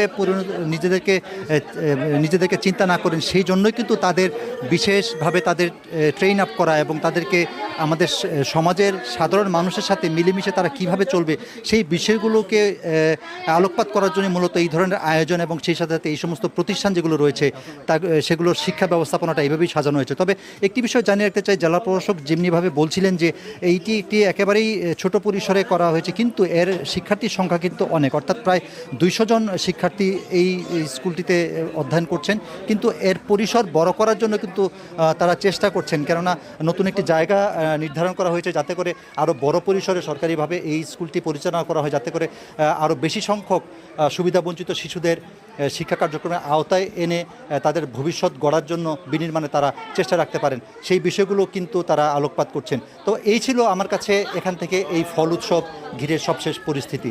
ইমন, আপনাকে অসংখ্য ধন্যবাদ বদরুল আমিন। নরসিংদীতে বিশেষ চাহিদা সম্পন্ন শিশুদের নিয়ে ফল উৎসবের আয়োজন করা হচ্ছে, সে খবরাখবর আমাদের সহকর্মী বদরুল আমিন জানাচ্ছিলেন। দর্শক, নয়াপল্টনে বিএনপির কেন্দ্রীয় কার্যালয়ে সমসাময়িক বিষয় নিয়ে কথা বলছেন সিনিয়র যুগ্ম মহাসচিব রুহুল কবির রিজভী। আমরা সরাসরি চলে যাচ্ছি সেখানে। কি হওয়া উচিত, এই যে ওপেন আপ করা, সেটা জিয়াউর রহমান করেছিলেন। বাংলাদেশ যে কোনো দেশের সাথে বন্ধুত্ব করতে পারে, তার সাথে অর্থনৈতিক সামাজিক নানা সম্পর্ক গড়ে তুলতে পারে, সাংস্কৃতিক সম্পর্ক গড়ে তুলতে পারে। জিয়াউর রহমানের এই যে বহুমুখী পররাষ্ট্র পররাষ্ট্রনীতি যে গ্রহণ করেছিলেন, আমরা সেটারই আবার বহিঃপ্রকাশ দেখছি। সেই পিতার পথ ধরেই তার পুত্র জনাব তারেক রহমান এগোচ্ছেন, এগিয়ে যাচ্ছেন। সুতরাং ফ্যাসিস্ট আমলের যে পররাষ্ট্র নীতি, সেই নীতির থেকে একটা বড় ধরনের আমরা পরিবর্তন দেখতে পাচ্ছি, শিফট দেখতে পাচ্ছি। তো এটাও একটি গুরুত্বপূর্ণ বিষয়। বাংলাদেশ যে তার স্বাধীনতা সার্বভৌমত্বকে অটুট রেখে তার স্বাধীন পররাষ্ট্র নীতি অবলম্বন করতে পারে, তারেক রহমান যে নীতি অবলম্বন করেছেন সেটারই বহিঃপ্রকাশ ঘটে। বন্ধুরা আমার, আমাদেরকে আবারও বলি যে এই সফর অত্যন্ত তাৎপর্যপূর্ণ। এই সফর বাংলাদেশের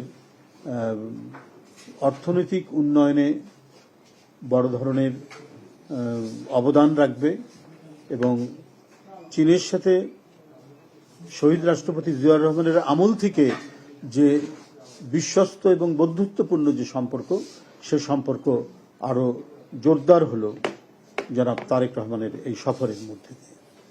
আমরা এই যে সফরটি সেখানে হচ্ছে, এই জন্য বাংলাদেশের মানুষ আমি মনে করি অত্যন্ত গর্বিত। পাশাপাশি আমি এও বলবো যে বাংলাদেশের অভ্যন্তরীণ নীতিমেলায় এমন পদক্ষেপ গ্রহণ করতে হবে যাতে সাধারণ মানুষ, গরিব মানুষ, নিম্ন আয়ের মানুষ, তারা যে আয় করেন তার উপরে তার ভরণ পোষণ, পরিবারের ভরণ পোষণ যাতে নিশ্চিত করতে পারেন, সেই দিকটি জাতীয়তাবাদী এবং জনগণের দ্বারা নির্বাচিত বিএনপির যে সরকার বা বিএনপির যে জোট সরকার সেটা নিশ্চিত করবে। সরাসরি যুক্ত ছিলাম নয়াপল্টনে। দর্শক, ডিপ্লোমা ইঞ্জিনিয়ার্স ইনস্টিটিউটে কথা বলছেন অর্থমন্ত্রী আমির খসরু মাহমুদ চৌধুরী। আমরা সরাসরি চলে যাচ্ছি সেখানে। Why did you bring in this slogan? The democratization of economy অর্থটা হচ্ছে বাংলাদেশের প্রত্যেকটি মানুষ অর্থনীতিতে পার্টিসিপেট করতে পারবে এবং অর্থনীতির সুফলটা তার কাছে যাবে। This was the idea for the philosophy of the budget actually, and philosophy of economic policy. সেটাকে মাথায় রেখে আমরা যারা বাইরে এতদিন ছিল তাদেরকে প্রায়োরিটি দিয়েছি। এবং তারা কারা? তারা হচ্ছে আমাদের রুরাল বাংলাদেশের যে লোকগুলো, সেই কামার কুমার আর্টিজান থেকে শুরু করে, কুটির শিল্প থেকে শুরু করে, আমাদের কালচারাল লাইফে যারা আছে, মিউজিকে আছে, আমাদের স্পোর্টসে আছে, এই সবগুলো লোক মোটামুটি হতদরিদ্র যারা আছে, যাদের কোনো ভয়েস নেই, তাদেরকে মাথায় রেখে আমরা কিছু প্রোগ্রাম করেছি। যেমন আপনার মহিলাদের, বিশেষ করে মহিলা যারা যাদের কোনো সমস্যাই ছিল না, গৃহকর্ত্রী, গ্রামে গঞ্জে সারা দেশে, যিনি সারাদিন ঘরের কাজ সবকিছু ম্যানেজ করছে, সবাই চাকরি বাকরি করছে, আর্ন করছে, ওই ভদ্র মহিলার তো কোনো সে নাই, but she is running the whole household. এই জন্য আমরা মনে করেছি ওই মহিলাকে এম্পাওয়ার করা দরকার, গৃহকর্ত্রীকে। এবং এম্পাওয়ার করতে গেলে তার আর্থিক এম্পাওয়ারমেন্ট ছাড়া আসলে এম্পাওয়ারমেন্ট সম্ভব না। যে কারণে কনসেপ্টটা আসছে এই ফ্যামিলি কার্ডের, এটার ইকোনমিক রেমিফিকেশন আপনারা বুঝছেন, অনেক রেমিফিকেশন আছে, যে তার এক্সপেন্ডিচার হবে, তার লাইফস্টাইল চেঞ্জ হবে, ন্যাচারালি তাদের ফুড নিউট্রিশনাল চেঞ্জ আসবে, ফ্যামিলি লাইফে একটা চেঞ্জ আসবে, এবং সেই টাকাটা গ্রামে গঞ্জে রুরাল বাংলাদেশে সার্কুলেট করবে, যেটা ইন্টার্ন ডিমান্ড ক্রিয়েট করবে, internal supply chain and productivity বাড়বে। রাজধানীর কাকরাইলে ডিপ্লোমা ইঞ্জিনিয়ার্স ইনস্টিটিউটে কথা বলছিলেন অর্থমন্ত্রী। আমরা সরাসরি যুক্ত ছিলাম সেখানে। আশুরা উপলক্ষে পুরান ঢাকার হুসাইনি দালান ইমামবাড়া থেকে তাজিয়া মিছিলের প্রস্তুতি চলছে। এ ব্যাপারে আরও জানাতে যোগ দিচ্ছেন সহকর্মী মাহমুদুল হাসান। মাহমুদুল হাসান, আপনাকে স্বাগত। এই যে তাজিয়া মিছিলের প্রস্তুতি কেমন দেখছেন, আর যে কোনো ধরনের দুর্ঘটনা বা বিশৃঙ্খলা এড়াতে আইন শৃঙ্খলা বাহিনীর অবস্থান কেমন দেখছেন? আপনাকে ধন্যবাদ জানাচ্ছি। শোকাবহ যে মহরম, সেই মহরমের ভাব গাম্ভীর্য বজায় রেখে কিন্তু রাজধানীর হোসনি দালানের যে ইমামবাড়া রয়েছে সেখানে শেষ মুহূর্তের আনুষ্ঠানিকতা চলছে। রাত পেরোলেই কাল সেই কারবালার প্রান্তরের যে ঘটনাটি ঘটেছিল 1400 বছর আগে, সেটির পালন করবে ধর্মপ্রাণ মুসলমানরা এবং এই উপলক্ষে যে প্রস্তুতি সেটি আমরা দেখতে পাচ্ছি। তাজিয়া মিছিল, খণ্ড খণ্ড মিছিল, সেটি এখান থেকে পুরান ঢাকার এই জায়গাটি থেকে বিভিন্ন জায়গায় প্রদক্ষিণ করছে। মরুর উত্তপ্ত বালুকাময় যে সত্য ন্যায়ের পক্ষে দাঁড়িয়ে ইসলামের জন্য যে অবিস্মরণীয় ত্যাগ করেছিলেন ইসলামের নবী, প্রিয় নবী হজরত মোহাম্মদ সাল্লাল্লাহু আলাইহি সাল্লামের দৌহিত্র ইমাম হোসেন রাদিয়াল্লাহু তাআলা আনহু এবং তার সঙ্গীরা, সেটি শ্রদ্ধা ভরে স্মরণ করছেন মানুষ এবং ক্ষমতার কাছে মাথা নত না করে সত্যের পক্ষে অবিচল থাকার যে শিক্ষা কারবালা মানবজাতিকে দিয়েছে, সেই শিক্ষাকে মনে প্রাণে ধারণ করে ধর্মপ্রাণ মুসলমানরা তারা কিন্তু শুধুমাত্র এই যে হোসনি দালানের যে ইমামবাড়া এখানে নয়, রাজধানীতে যে অন্য ইমামবাড়াগুলো রয়েছে সেখানে মানুষ আসছেন এবং আমরা দেখতে পাচ্ছি প্রতীকী একটি মাজার এখানে রয়েছে। 400 বছরেরও বেশি পুরনো হোসনি দালানের এই ইমামবাড়া, এই প্রতীকী যে মাজারটি রয়েছে সেটিকে কেন্দ্র করে ভক্তরা দোয়া করছেন, মানত করছেন এবং বিশ্বনবী হজরত মোহাম্মদ সাল্লাল্লাহু আলাইহি সাল্লামের দৌহিত্রের যে মহান ত্যাগ, ক্ষমতার কাছে মাথা নত না করা এবং ইসলামের পতাকাকে উড্ডীন রাখার জন্য যে অনুপ্রেরণা তিনি দিয়ে গেছেন 1400 বছর আগে, সেই প্রেরণাকে ধারণ করে মানুষ কিন্তু এখানে আসছেন। যেটি বলছিলেন আয়োজন সম্পর্কে, কালকে মূল আনুষ্ঠানিকতা এবং কালকেই সেই দিবসটি পালন করা হবে, সেজন্য কিন্তু এই যে মিছিলগুলো হবে সেগুলো কিন্তু মোটামুটি প্রস্তুত আমরা দেখতে পাচ্ছি। বিভিন্ন ধরনের মার্চিয়াপাত, শোকের মাতম এবং বিভিন্ন ধর্মীয় কর্মসূচি পালন করা হচ্ছে এবং নিরাপত্তার যে বিষয়টি বলছিলেন, আমরা আইনশৃঙ্খলা বাহিনীর সদস্যদের সাথে কথা বলেছিলাম, তারা কিন্তু বলছেন যে নিশ্ছিদ্র নিরাপত্তার মধ্য দিয়ে যাতে এই আয়োজনটি সুষ্ঠুভাবে সম্পন্ন হয় সেই আয়োজন তারা করবেন। এবং আমরা প্রতি বছরই দেখি অসংখ্য ধর্মপ্রাণ মুসলমান তারা এই আয়োজনে অংশ নেন। শুধুমাত্র রাজধানী ঢাকা শহর নয়, ঢাকাসহ বিভিন্ন এলাকা থেকে শুধু যে মুসলমান তা না, আমরা অন্য হিন্দু ধর্মাবলম্বী সহ অনেক ধর্মের মানুষ যারা তারাও কিন্তু এই আয়োজনে সামিল হন এবং তারই একটি অংশ কিন্তু আমরা দেখতে পাচ্ছি।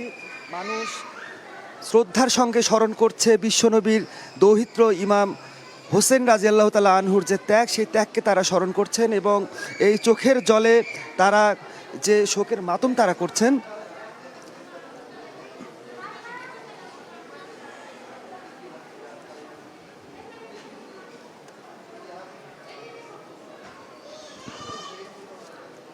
আমরা দেখতে পাচ্ছি যারা এখানে এসেছেন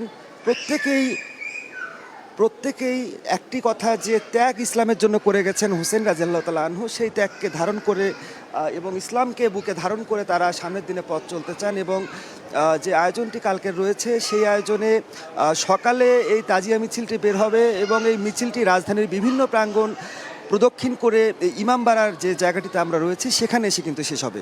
ইমন। মাহমুদুল হাসান, আপনাকে অসংখ্য ধন্যবাদ। আগামীকাল যখন মিছিল শুরু হবে বা আনুষ্ঠানিকতা শুরু হবে তখন নিশ্চয়ই আপডেট আপনার মাধ্যমে আমরা দর্শকদের জানিয়ে দেব। টেকনাফে নামার বাজার এলাকায় অভিযান চালাচ্ছে নৌ পুলিশ, বিজিবি ও মৎস্য অধিদপ্তর। এই মুহূর্তে সেখানে আছেন সহকর্মী শহীদুল্লাহ, সরাসরি চলে যাচ্ছি তার কাছে। শহীদুল্লাহ, টেকনাফে অভিযান কতটা তৎপরতার সাথে চালানো হচ্ছে? এখন পর্যন্ত মাছ ধরার অবৈধ কোনো সরঞ্জাম জব্দ করা হয়েছে কিনা?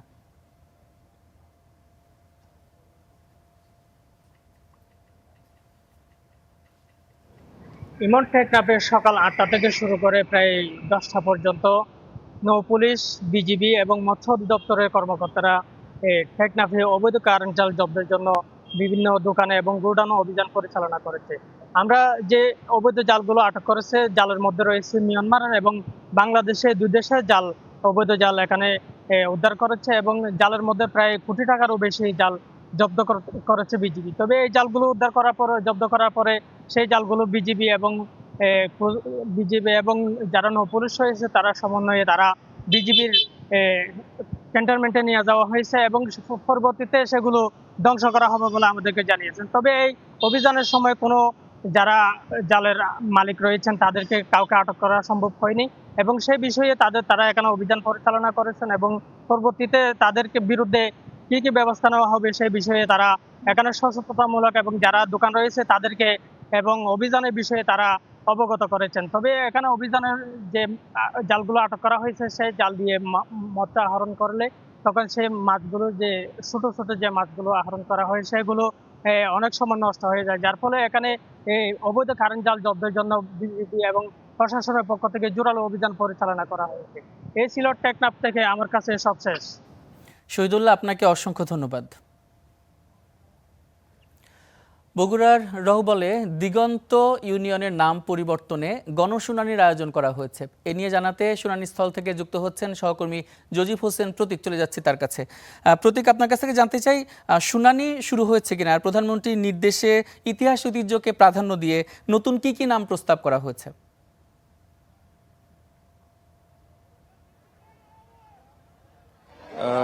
যে সকাল 10টা থেকেই রহবল ইউনিয়নে যে এই দিগন্ত ইউনিয়ন নাম পরিবর্তন করে দ্বিতীয় পর্যায়ে গণশুনানি সেটি শুরু হয়েছে এবং এখন পর্যন্ত আমরা যতদূর দেখছি যে 12টি বুথে বিপুল সংখ্যক এখানকার যারা জনগণ রয়েছেন তারা আসছেন, একে একে তারা তাদের নামটি প্রস্তাবনা করছেন এবং তারা বলছেন যে এর আগের বার অর্থাৎ দিগন্তে ইউনিয়ন করার সময় যে গণশুনানির কথা বলা হচ্ছে, সেই গণশুনানির কথা এখানকার একটি মানুষও তারা বলতে পারেন না এবং আমরা কয়েকজনের সাথে কথা, বেশিরভাগ মানুষই বলছেন যে তারা কেউই এই ব্যাপারে জানতেন না, অবগত ছিলেন না এবং তারা যখন জানতে পারলেন যে দিগন্তে ইউনিয়নটি নামকরণ হয়ে গেছে, এরপরে তারা কিন্তু এক ধরনের ক্ষোভ প্রকাশ করেন।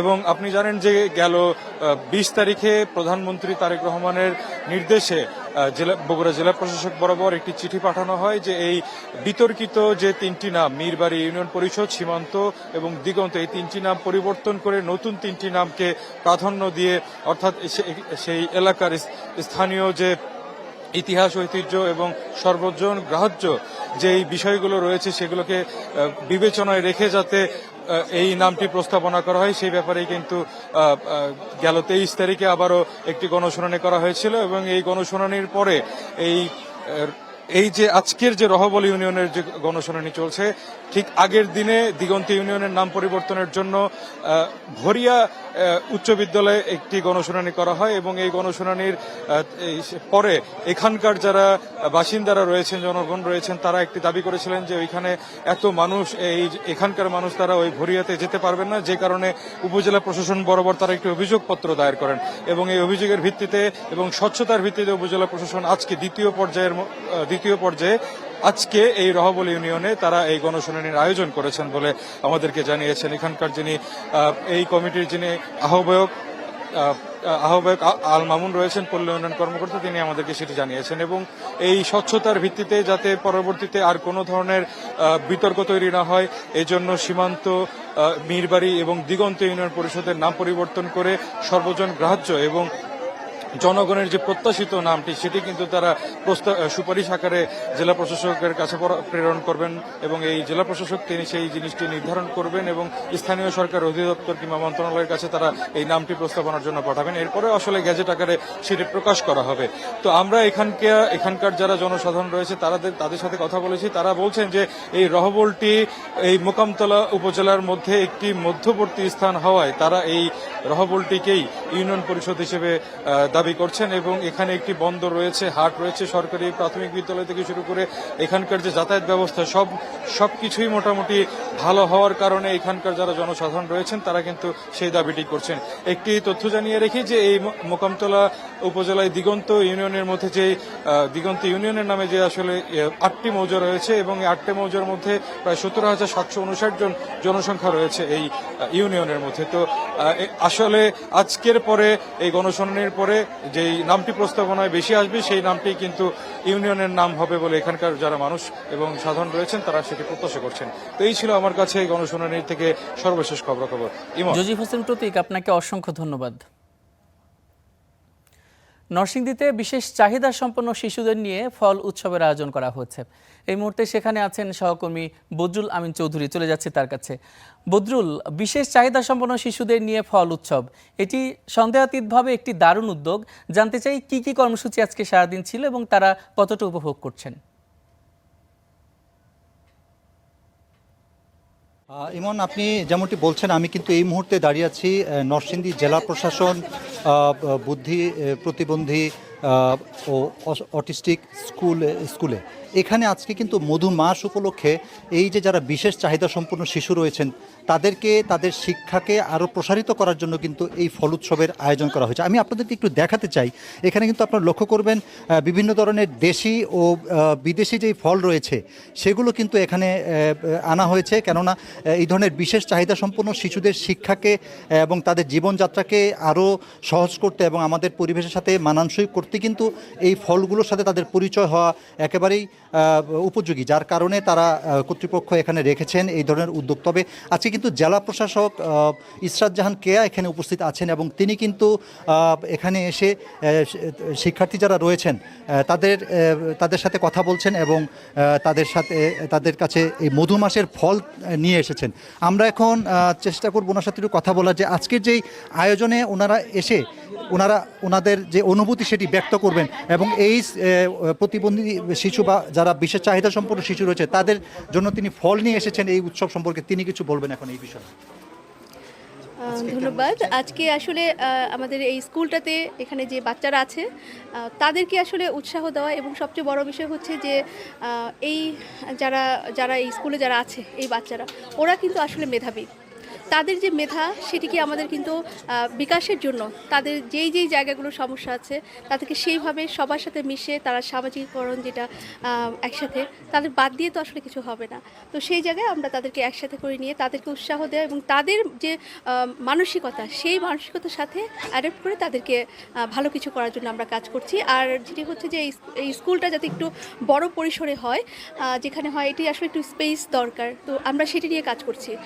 একটি জায়গা এখানে আছে, সেখানে ভবন নির্মাণ বা যে বিষয়গুলো আছে আজকে আমরা সেগুলো দেখে যাব এবং আমরা চাচ্ছি যে এটি খুব দ্রুততম সময়ে বিদ্যালয়টি একটি ভালো পরিসরে স্থানান্তর যাতে হতে পারে সেই বিষয়ে আমরা চেষ্টা করবো ইনশাআল্লাহ। ধন্যবাদ। জেলা প্রশাসক আমাদেরকে জানিয়েছেন কিন্তু এই মুহূর্তে এই যে ফল উৎসব তিনি কিন্তু এখানে যারা বিশেষ চাহিদা সম্পন্ন শিশু রয়েছে তাদের মাঝে কিন্তু ফল বিতরণ করছেন এই মধুমাস উপলক্ষে, কেননা তারা কিন্তু সমাজেরই একটা অংশ এবং তারা যেন নিজেদেরকে কখনোই অবহেলিত বা একটি বোঝা হিসেবে নিজেদেরকে চিন্তা না করেন, সেই জন্যই কিন্তু তাদের বিশেষভাবে তাদের ট্রেন আপ করা এবং তাদেরকে আমাদের সমাজের সাধারণ মানুষের সাথে মিলেমিশে তারা কিভাবে চলবে সেই বিষয়গুলোকে আলোকপাত করার জন্য মূলত এই ধরনের আয়োজন এবং সেই সাথে সাথে এই সমস্ত প্রতিষ্ঠান যেগুলো রয়েছে সেগুলোর শিক্ষা ব্যবস্থাপনাটা এইভাবেই সাজানো হয়েছে। তবে একটি বিষয় জানিয়ে রাখতে চাই, জেলা প্রশাসক যেমনিভাবে বলছিলেন যে এইটি একটি একেবারেই ছোট পরিসরে করা হয়েছে কিন্তু এর শিক্ষার্থীর সংখ্যা কিন্তু অনেক, অর্থাৎ প্রায় 200 জন শিক্ষার্থী এই স্কুলটিতে অধ্যয়ন করছেন, কিন্তু এর পরিসর বড় করার জন্য কিন্তু তারা চেষ্টা করছেন, কেননা নতুন একটি জায়গা নির্ধারণ করা হয়েছে যাতে করে আরও বড় পরিসরে সরকারিভাবে এই স্কুলটি পরিচালনা করা হয়, যাতে করে আরও বেশি সংখ্যক সুবিধাবঞ্চিত শিশুদের শিক্ষা কার্যক্রমের আওতায় এনে তাদের ভবিষ্যৎ গড়ার জন্য বিনির্মাণে তারা চেষ্টা রাখতে পারেন সেই বিষয়গুলো কিন্তু তারা আলোকপাত করছেন। তো এই ছিল আমার কাছে এখান থেকে এই ফল উৎসব ঘিরে সবশেষ পরিস্থিতি। ইমন, আপনাকে অসংখ্য ধন্যবাদ বজলুল আমিন। নরসিংদীতে বিশেষ চাহিদা সম্পন্ন শিশুদের নিয়ে ফল উৎসবের আয়োজন করা হয়েছে, সে খবরাখবরে আমাদের সহকর্মী বজলুল আমিন জানাচ্ছিলেন।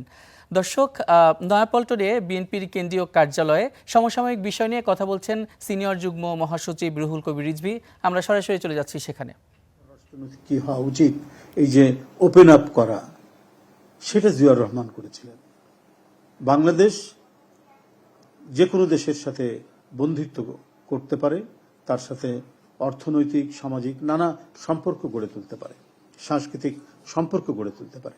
জিয়াউর রহমানের এই যে বহুমুখী পররাষ্ট্রনীতি যে গ্রহণ করেছিলেন, আমরা সেটারই আবার বহিঃপ্রকাশ দেখছি। সেই পিতার পথ ধরেই তার পুত্র জনাব তারেক রহমান এগিয়ে যাচ্ছেন। সুতরাং ফ্যাসিস্ট আমলের যে পররাষ্ট্র নীতি, সেই নীতির থেকে একটা বড় ধরনের আমরা পরিবর্তন দেখতে পাচ্ছি, শিফট দেখতে পাচ্ছি। তো এটাও একটি গুরুত্বপূর্ণ বিষয়। বাংলাদেশ যে তার স্বাধীনতা সার্বভৌমত্বকে অটুট রেখে তার স্বাধীন পররাষ্ট্র নীতি অবলম্বন করতে পারে, তারেক রহমান যে নীতি অবলম্বন করেছেন সেটারই বহিঃপ্রকাশ ঘটে। বন্ধুরা আমার, আমাদেরকে আবারও বলি যে এই সফর অত্যন্ত তাৎপর্যপূর্ণ। এই সফর বাংলাদেশের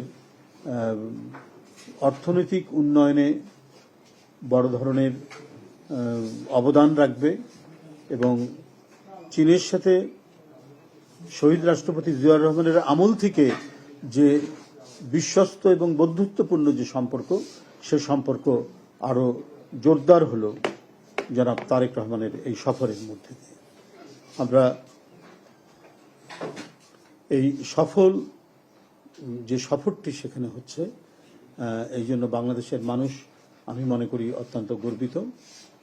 পাশাপাশি আমি এও বলবো যে বাংলাদেশের অভ্যন্তরীণ নীতিমেলায় এমন পদক্ষেপ গ্রহণ করতে হবে যাতে সাধারণ মানুষ, গরিব মানুষ, নিম্ন আয়ের মানুষ তারা যে আয় করেন তার উপরে তার ভরণ পোষণ, পরিবারের ভরণ পোষণ যাতে নিশ্চিত করতে পারেন, সেই দিকটি জাতীয়তাবাদী এবং জনগণের দ্বারা নির্বাচিত বিএনপির যে সরকার বা বিএনপির যে জোট সরকার সেটা নিশ্চিত করবে।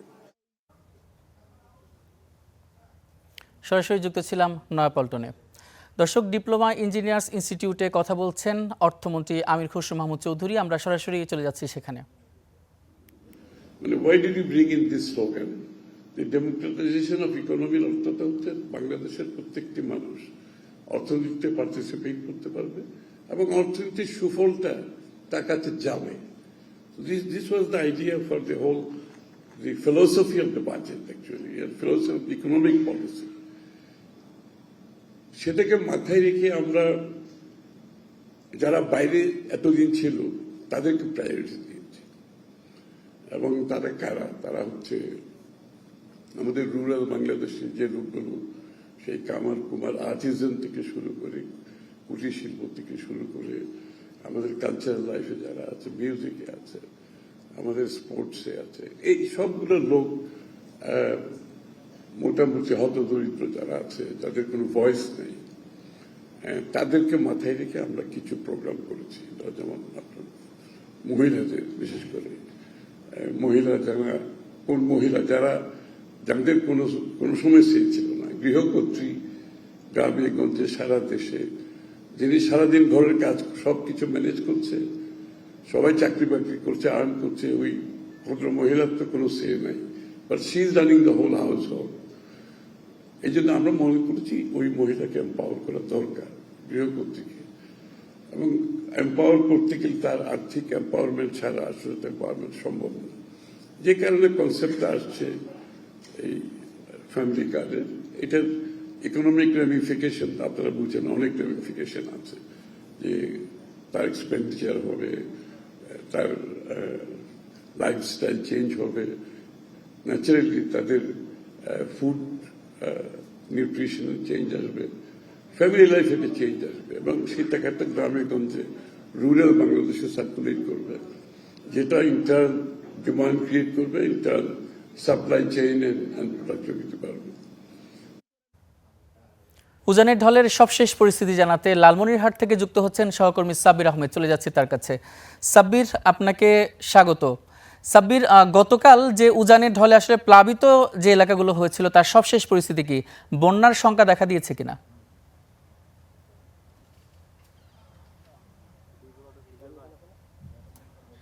ইমন, আপনাকে ধন্যবাদ। আসলে গতকাল তিস্তার পানি বিপদসীমার 5 সেন্টিমিটার নিচ দিয়ে প্রবাহিত হলেও আজ সকাল থেকে কিন্তু তিস্তার পানি 51.90 সেন্টিমিটার, যা আসলে প্রায় 25 সেন্টিমিটার নিচ দিয়ে প্রবাহিত হচ্ছে। এখন কিন্তু বলা যায় যে তিস্তায় একেবারেই পানি অনেকটা কমে গিয়েছে। সারাদিন তিস্তার পানি আরও কমবে বলে জানিয়েছেন পানি উন্নয়ন বোর্ড।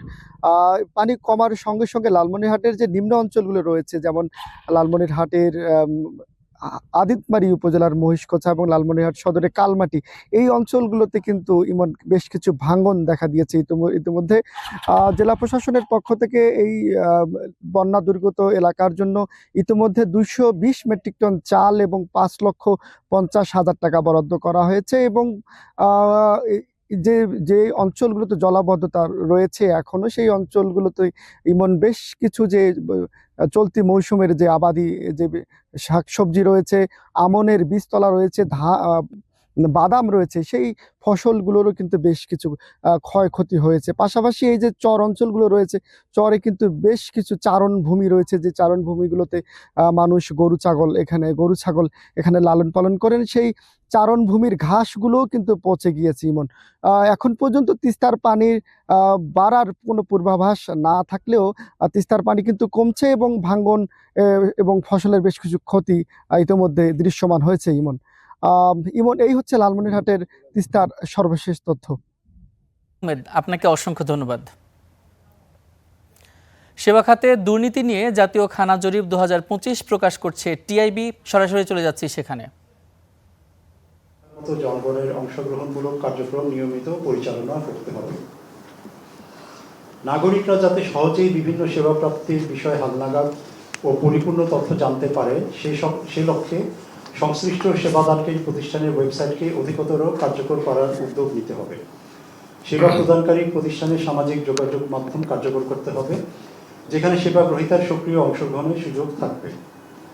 সেবাদাতা প্রতিষ্ঠানসমূহকে তথ্য অধিকার আইন 2009 অনুযায়ী স্বপ্রণোদিতভাবে গুরুত্বপূর্ণ তথ্য নিয়মিত প্রকাশ ও হালনাগাদ করতে হবে, যাতে নাগরিকেরা তথ্যের জন্য আবেদন না করেই প্রয়োজনীয় তথ্য সহজে পেতে পারেন। স্বাস্থ্য, শিক্ষা, ভূমি ও কৃষি সহ যেসব খাতে জনবল, অবকাঠামো ও লজিস্টিক্সের কারণে সেবাদান ব্যাহত হয়, সেসব খাতে বিদ্যমান ঘাটতি দূর করতে হবে। কর্মীদের দক্ষতা বাড়াতে প্রশিক্ষণের ব্যবস্থা করতে হবে। সেবাদাতা প্রতিষ্ঠানের সকল কর্মকর্তা কর্মচারীর সম্পদ বিবরণী বার্ষিক ভিত্তিতে বাধ্যতামূলকভাবে হালনাগাদ করে জমা দিতে হবে। দাখিলকৃত সম্পদ বিবরণী সম্পর্কে কোনো অভিযোগ আসলে বা দাখিলকৃত সম্পদ বিবরণীতে কোনো প্রকার অসঙ্গতি পাওয়া গেলে তা যাচাই করে আইনানুগ ব্যবস্থা গ্রহণ করতে হবে। দুর্নীতির বিরুদ্ধে জনগণের সচেতনতা ও অংশগ্রহণ বাড়ানোর জন্য স্থানীয় পর্যায়ে সামাজিক আন্দোলন জোরদার করতে হবে। সবাইকে ধন্যবাদ। রাজবাড়ীতে পানির দরে বিক্রি হচ্ছে পেঁয়াজ, মন প্রতি দর 600 থেকে 800 টাকা। এ ব্যাপারে আরও জানাতে রাজবাড়ী থেকে যুক্ত হচ্ছেন সহকর্মী শামীম রেজা। শামীম, পেঁয়াজের দরপতনের ফলে চাষিরা কতটুকু ক্ষতিগ্রস্ত হয়েছেন, তাদের প্রতিক্রিয়া কি?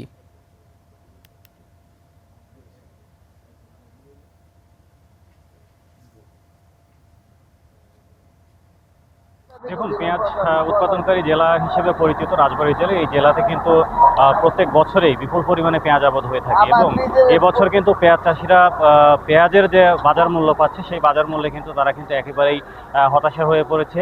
আমরা গত পরশুও দেখেছি যে একজন কৃষক কিন্তু বাজারে ন্যায্য মূল্য না পেয়ে সে কিন্তু নদীর পানিতে কিন্তু পেঁয়াজ ফেলে দিয়েছে। এই মুহূর্তে আমি রয়েছি রাজবাড়ির সব থেকে যে পেঁয়াজের বড় বাজার, সোনাপুর বাজার, সেই বাজারে আমরা সকাল থেকেই রয়েছি। এখানে এসে যেটা দেখেছি যে এই অঞ্চলের হাজার হাজার কৃষক কিন্তু সকাল থেকেই তাদের উৎপাদিত পেঁয়াজ কিন্তু বাজারে বিক্রি করতে নিয়ে এসেছিল। বাজারে আজকে সকাল থেকে আমরা দেখেছি মানবেদে পেঁয়াজ কিন্তু 600 থেকে 800 টাকা মন কিন্তু পেঁয়াজ বিক্রি হচ্ছে, যে কারণে কৃষকেরা যেটা বলছেন যে এখন পেঁয়াজ উৎপাদন করতে তাদের খরচ হয়েছে 1000 টাকার উপরে, কিন্তু তারা বাজারে সেটার দাম পাচ্ছে 600 থেকে 800 টাকা, যার ফলে তাদেরকে কিন্তু মন প্রতি উৎপাদন খরচ থেকেও 300 থেকে 400 টাকা করে লোকসান গুনতে হচ্ছে। এছাড়াও তারা আরেকটা বিষয় আমাদেরকে বলছেন যে আসলে পেঁয়াজ উৎপাদনের সঙ্গে কিন্তু সংরক্ষণ খরচটাও কিন্তু বেড়েছে। সব কিছু মিলিয়ে যদি বলি তাহলে রাজবাড়ির কৃষকেরা কিন্তু দাম নিয়ে একেবারেই হতাশার মধ্যে রয়েছে। ইমন। শামীম রেজা, আপনাকে অসংখ্য ধন্যবাদ। পেঁয়াজের দরপতনে কৃষকদের প্রতিক্রিয়ার খবরাখবর জানাচ্ছিলেন সহকর্মী শামীম রেজা। এই ছিল স্টার নিউজ লাইভে। এতক্ষণ সাথে থাকার জন্য অসংখ্য ধন্যবাদ।